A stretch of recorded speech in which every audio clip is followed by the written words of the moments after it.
बच्चों, आज हम जो है चैप्टर नंबर 3 की एक्सरसाइज करने वाले हैं।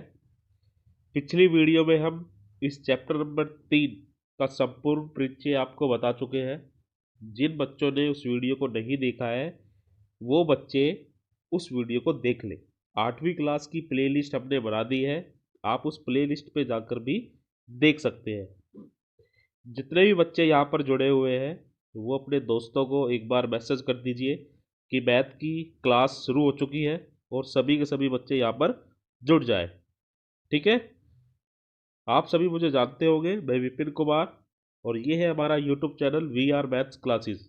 अगर कोई बच्चा नया जुड़ रहा है तो वो हमारे चैनल को सब्सक्राइब करना ना भूले। ठीक है, वीडियो आपको अच्छी लगे तो वीडियो को लाइक ज़रूर करें। तो चलिए आज की अपनी हम वीडियो शुरू करते हैं। 3.1 एक्सरसाइज। यहाँ पर कुछ आकृतियाँ दी हुई है, जैसे क्वेश्चन आपको दिखाई दे रहा है। इस क्वेश्चन में 8 आकृतियाँ दी गई है और नीचे पूछ रहा है कुछ ये, प्रत्येक का वर्गीकरण निम्नलिखित आधार पर कीजिए। पहला पूछ रहा साधारण वक्र। अब आपको पता होना चाहिए कि साधारण वक्र क्या है। जिन बच्चों ने पिछली वीडियो देखी है उनको पता होगा कि साधारण वक्र क्या होता है। ठीक है, चलो मैं बता देता हूँ क्या होता है। अगर हम पेंसिल को ऐसे ड्रॉ करा हमने कोई फिगर और ये लाइन एक दूसरे को ना काटे, लाइन के ऊपर ना आए, तो ये साधारण वक्र होगा। अगर एक दूसरा डायग्राम हम ड्रॉ करें ऐसे, ये लाइन को काट रहा है, तो ये साधारण नहीं है, ये साधारण है। ठीक है, तो ये है साधारण वक्र। समझ गए? तो इसमें देखो साधारण वक्र कौन कौन से है। पहला साधारण वक्र है, दूसरा साधारण वक्र है,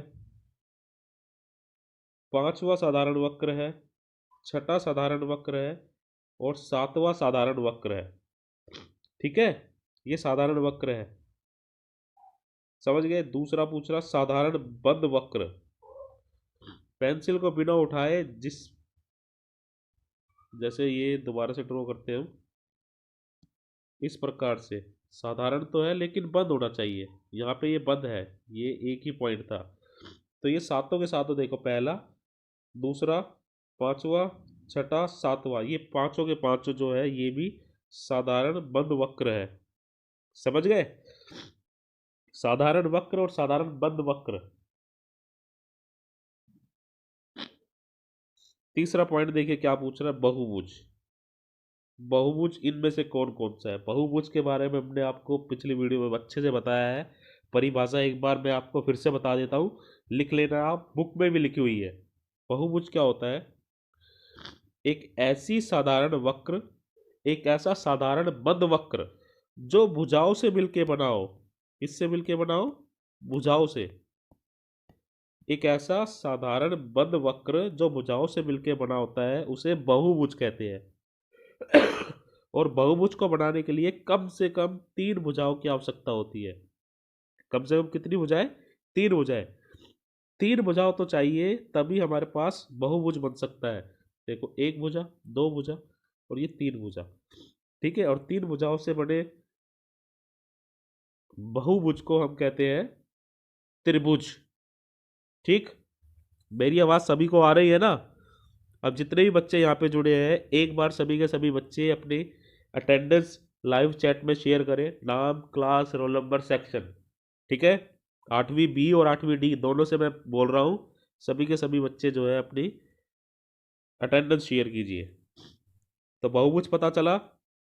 अब इसमें देखते हैं बहुभुज कौन कौन सा है। देखते हैं इसमें बहुभुज कौन कौन सा है। यहाँ पे पहला बहुभुज है, एक भुजा, दो भुजा, तीन भुजा, चार भुजा और ये 5 भुजा। 5 भुजाओं से मिलकर बना है ये बहुभुज। दूसरा भी बहुभुज है, एक, दो, तीन, ये 4 भुजाओं से मिलकर बना है दूसरा बहुभुज। और देखो कौन सा है बहुभुज, एक ये भी बहुभुज है, चौथा। ठीक है, चौथा भी एक बहुभुज है। तो ये 3 पार्ट जो है ये आपके बहुभुज है। समझ गए बहुभुज के बारे में? अब बहुभुज जो है 2 प्रकार के पूछ रहा है यहाँ पे। ये डी में पूछ रहा है उत्तल बहुभुज और ई में पूछ रहा है अवतल बहुभुज। तो आपको ये पता होना चाहिए कि उत्तल बहुभुज कौन सा होता है और अवतल बहुभुज कौन सा होता है। इसके लिए आपको सबसे पहले विकर्ण के बारे में पता होना चाहिए कि बहुभुज में विकर्ण क्या होता है। तो विकर्ण मैं बता दूं आपको, ये एक हमारे पास अगर बहुभुज है ए बी सी डी, अगर इसके दो शीर्षों को मिला दिया जाए ये ऐसे, तो ये एक विकर्ण है। एक इस प्रकार से ये भी एक विकर्ण है। ठीक है। अब इसमें देखो, अगर मैं ये देखें A B C D E, इसमें अगर मैं ए डी को मिलाता हूँ ये एक विकर्ण बनता है। अब ध्यान से देखिए, जो ये विकर्ण बना है ये इस डायग्राम के बाहर बना है। कहाँ बना है? बाहर। और जो ये दो विकर्ण बने थे, एक ये वाला और एक ये वाला, ये अंदर बना हुआ है। ठीक है। तो ऐसे बहुभुज जिसके विकर्ण अंदर बने हो, जिसके विकर्ण अंदर बने हो, उसको कहते हैं हम उत्तल बहुभुज। उसको क्या कहते हैं? उत्तल बहुभुज। समझे? ऐसे बहुभुज जिसके विकर्ण अंदर बने हो उसको बहुभुज कहते हैं, और जिसके बाहर, जैसे ये बाहर बना हुआ है, इसको अवतल बहुभुज कहते हैं। समझ गए? अब देखो उत्तल बहुभुज कौन कौन सा है भाई? एक ही है ये, सेकंड पार्ट उत्तल बहुभुज है। अवतल बहुभुज ये चौथा, और ये पहला, ये दोनों अवतल बहुभुज है। ठीक है बेटा। क्वेश्चन नंबर 1 आपको समझ में आया? अच्छे से समझ में आया क्वेश्चन नंबर 1? चलिए आगे चलते हैं, क्वेश्चन नंबर 2 देख लेते हैं हम। क्वेश्चन नंबर 2, निम्नलिखित प्रत्येक में कितने विकर्ण है? आपको बताना है कि इसमें कितने विकर्ण होंगे। एक उत्तल चतुर्भुज में 2 होंगे,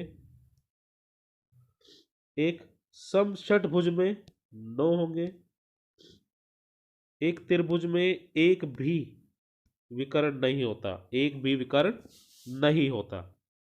अब आप कहोगे कि सर ये कैसे आया, आपने कैसे बता दिया? ठीक है, हमें तो बताओ।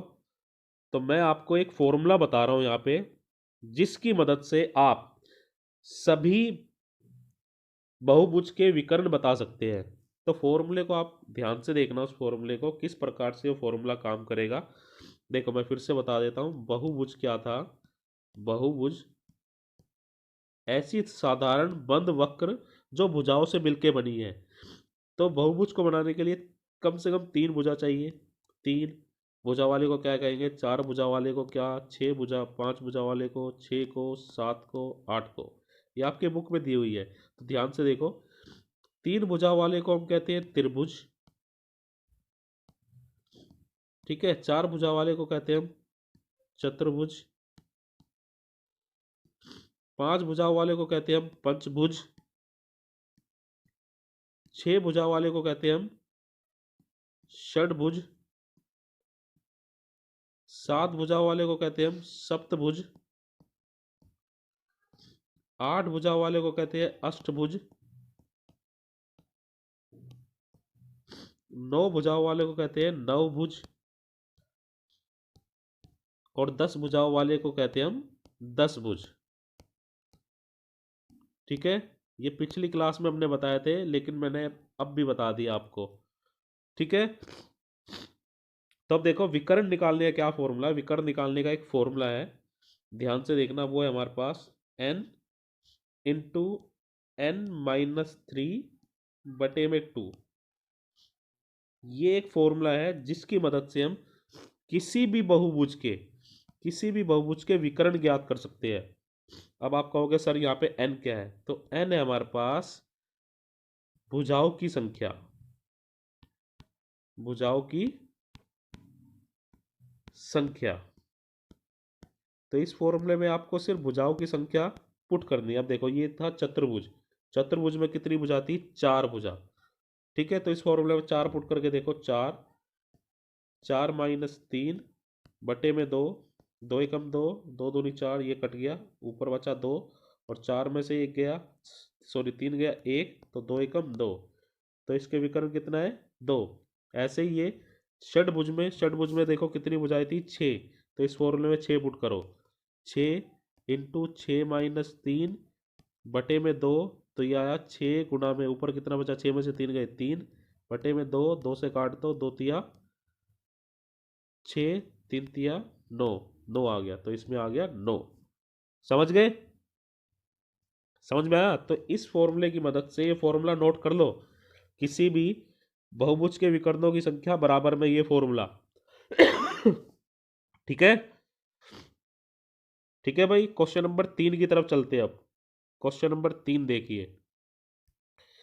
क्वेश्चन नंबर 3, उत्तल बहुभुज के कोणों का योग क्या होगा? 100, ये 360 डिग्री होगा बेटा। कितना होगा? 360 डिग्री। उत्तल न हो तो क्या यह लागू होगा? बिल्कुल लागू होगा, तब भी 360 डिग्री होगा। इस क्वेश्चन में समझो ये कह क्या रहा है कि हमारे पास एक चतुर्भुज है, ये इस प्रकार का चतुर्भुज जैसे हमने पहले डायग्राम में करा था। तो ये जो है उत्तल नहीं है, अवतल है।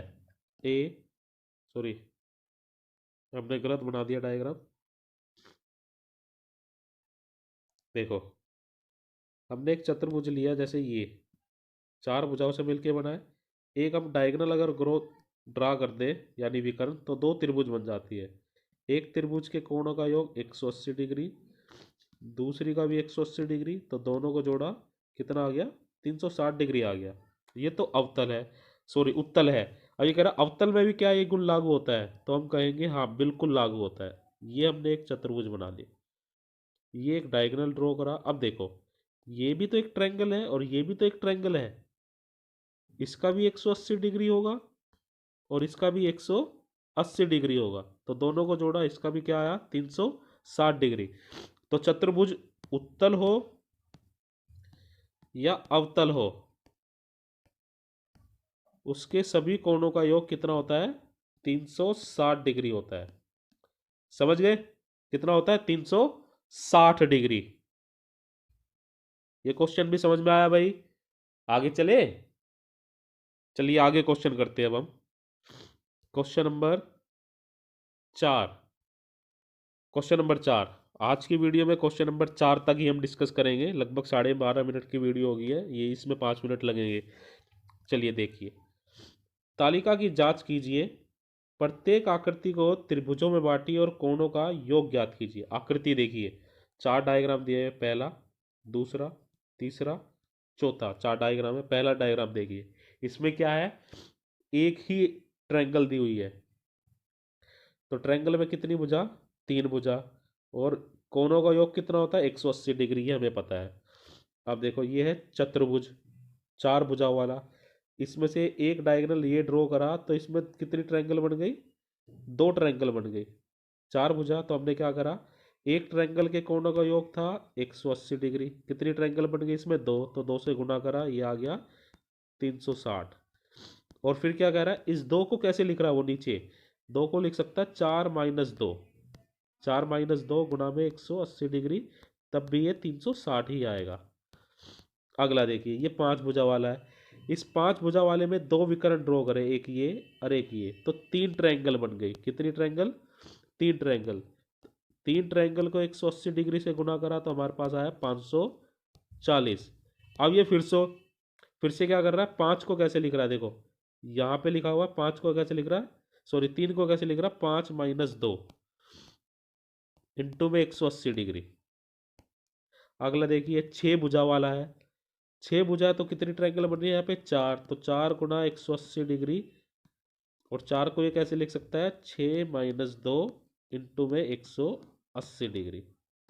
ठीक है, तो जैसे ये बनाता जा रहा है, तो यहाँ पे एक फॉर्मूला बनता जा रहा है। देखो ध्यान से, अगर देखो, इस वाले में भुजा कितनी? 6, तो क्या कर रहे हैं? 6-2 गुना में 180 डिग्री। इसमें देखो भुजाएं कितनी थी? 5, तो 5 में से 2 माइनस कर रहे हैं, गुना में 180 डिग्री।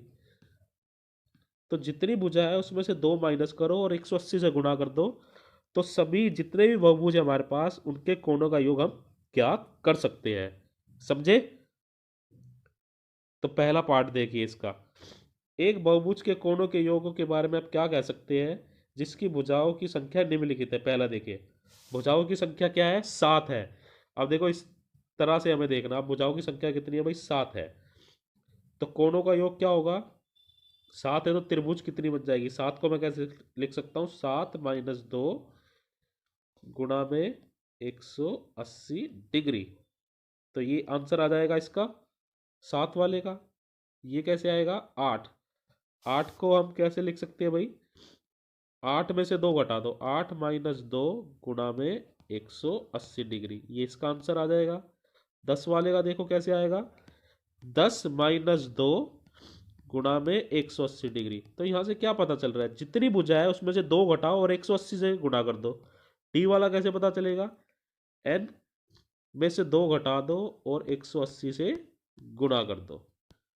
ठीक है, तो ये चारों क्वेश्चन इस प्रकार से होंगे। जो ये लास्ट वाला है ये हमारा बन जाता है फॉर्मूला। ये हमारा क्या बन जाता है, फॉर्मूला बनता है। इसको हम कहेंगे बहुभुज के कोणों का योग बराबर में n-2 गुणा में 180 डिग्री। तो ये फॉर्मूला बन गया बहुभुज के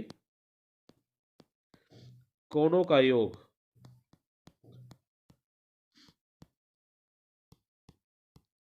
बराबर में होगा n-2 गुणा में 180 डिग्री। आप कहोगे सर ये n क्या है, तो n है उस बहुभुज की भुजाओं की संख्या। ठीक है, ठीक है भाई। तो इस प्रकार से हम अपना आंसर निकाल सकते हैं। तो यहाँ देखो आंसर क्या आएगा, 7 में से 2 गए 5, ये वाला। तो ये आएगा 5 गुणा में 180 डिग्री, ये आंसर ये आ जाएगा। इस वाले का आंसर क्या आएगा, यहाँ पे 6 बचेगा, 6 गुणा में 180 डिग्री। इस वाले में क्या आंसर आएगा, 8 गुणा में 180 डिग्री। ठीक है, तो तीनों के आप आंसर निकाल लीजिए और मुझे अभी के अभी कमेंट बॉक्स में कमेंट करके बताइए, बताइए कितना आंसर आया है पहले पार्ट का, ए का, बी का, सी का, कितना आंसर आया। और फॉर्मूला आपको पता चल गया कि फॉर्मूला क्या है ये। ठीक है, ठीक है भाई। चलिए, एक बात करनी है मुझे आप सभी बच्चों से। देखिए, अभी तक आपका जो है विंटर ब्रेक चल रहा था, लेकिन विंटर ब्रेक ख़त्म हो चुका है। अब जो है आपकी क्लास रेगुलर ऐसे ही चलेगी। बस ये हो सकता है एक दिन छोड़ के एक दिन चलेगी, लेकिन रेगुलर की हम कोशिश करेंगे कि रेगुलर आपकी क्लास चले। और आपके एग्ज़ाम हो सकते हैं, नहीं होंगे तो कैसे होंगे ये भी आपको पता चल जाएगा, लेकिन आपको सारी चीज़ें समझनी है। तो क्लास में डेली आना है। जो बच्चे आज क्लास अटेंड कर रहे हैं बहुत अच्छी बात है, जो नहीं कर रहे अपने दोस्तों को बता दीजिए कि क्लास अटेंड करिए। ठीक है, आज की वीडियो में बेटा इतना ही। धन्यवाद।